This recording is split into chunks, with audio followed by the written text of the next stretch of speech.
The IPL is on the cards in UAE, and latest indications coming in seems to denote that it will be held in the UAE between September and November. The governing council of the IPL will meet within 7 to 10 days and fix the exact schedule. But the more important point is the T20 World Cup, which was supposed to be held in Australia this year, that has been shelved and pushed on to next year. The ICC has issued a schedule which basically, quickly I'll run you through it. The ICC Men's T20 World Cup will be held in 2021, that is next year between October and November. The ICC Men's T20 World Cup after that, which is 2022, will be held in that same window between October and November, and the ICC Men's Cricket World Cup, which is the 50 overs game, will be held in India between October and November in the year 2023. So 21, 22, 23, 3 years are completely booked.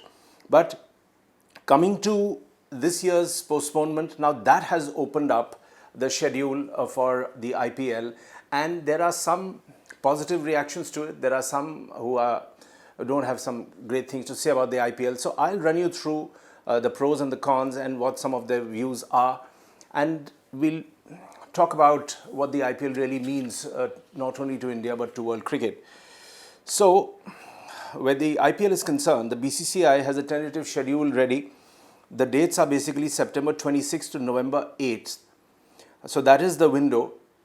UAE has most probably been chosen because so far where the COVID-19 is concerned, they've tackled it the best, and there are hardly any cases there. It's pretty much a sanitized environment for the players to not only go in from India but from all over the world.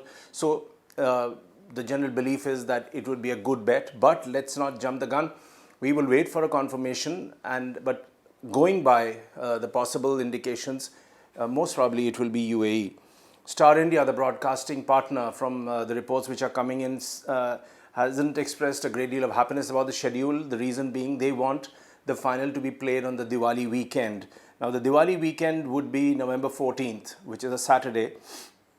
And this is obviously because of advertising revenues and the way everyone else has taken a hammering in this year because of COVID. We all are very aware of that. BCCI, it's up to them to accept this suggestion or not about the final being held over the Diwali weekend. But the important point is that BCCI has to ensure that the Indian team flies out to Australia for the 4-test series, which will be held in December. Now, BCCI President Saurav Ganguly had tried hard to negotiate with the Aussies to reduce the number of quarantine days, which is 14 so far. But the Australian government, from reports that are coming in, they are saying that it will not be possible. You will have to adhere to the prescribed guidelines. So it more or less ensures that the Indian team will have to fly out immediately after the IPL gets over. There are a few discordant voices. The great Alan Border. He is not very happy about the way the IPL has been scheduled because he feels that it is still a local tournament. It may be very cash rich, but it does not give the right to anybody to push out a major World Cup tournament which the Australians would have hosted. But that's the hard reality. So Alan Border said, I'm not happy with that. The World Games should take precedence over a local competition. So the World 20, if they can't go ahead, I don't think the IPL can go ahead. He also said, I would question that decision to replace it is just a money grab. Isn't it? That one, the World T20 should take precedence. Border further said that the BCCI's monetary clout might eventually decide what will happen, and said that cricket boards should stop their players from participating in the IPL. That's a pretty, those are tough words coming in from Border. He also said, but I think the World Game can't allow that to happen. The home boards should stop their players going to the IPL. If that's the case, I don't think you can have India superseding what the international game has in place. That would be going down the wrong path. Now, where Alan Border is concerned, he needs to remember a couple of things, which is that while he is free to criticize the IPL, but the IPL has set an international benchmark. The best talent from all over the world, they converge in India to play in this tourney. Some fantastic young talent has been thrown up, whether they are batsmen, bowlers, fielders. It's a whole new bunch which have surfaced.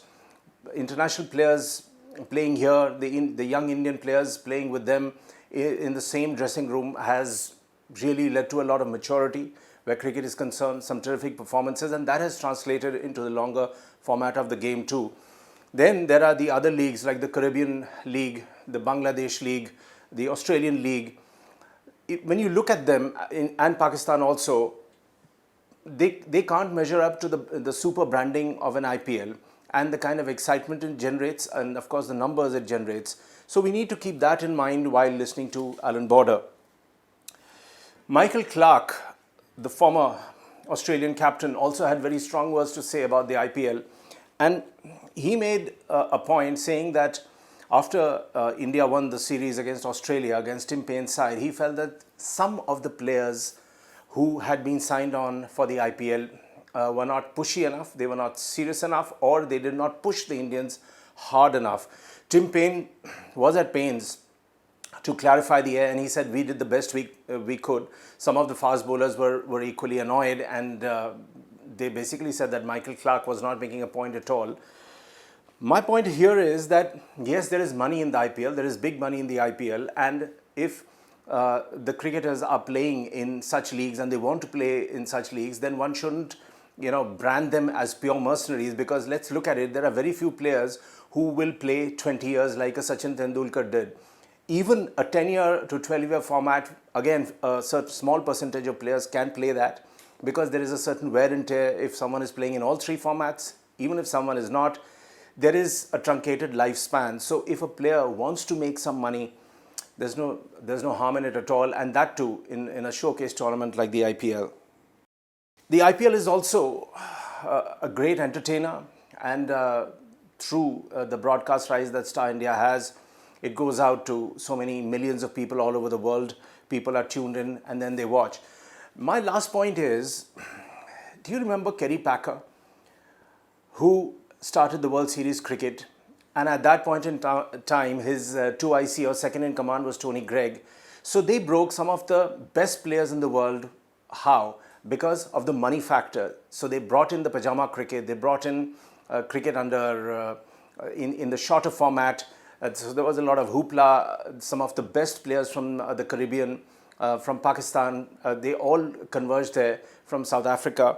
And it became a much talked about league at that point in time, WSC. So from there till now, cricket has evolved. There is a lot of entertainment in the game, something that people thought that beyond Test cricket, there can't be any other format. People have moved on. You have the shorter format, which is the ODI 50. Now you have T20.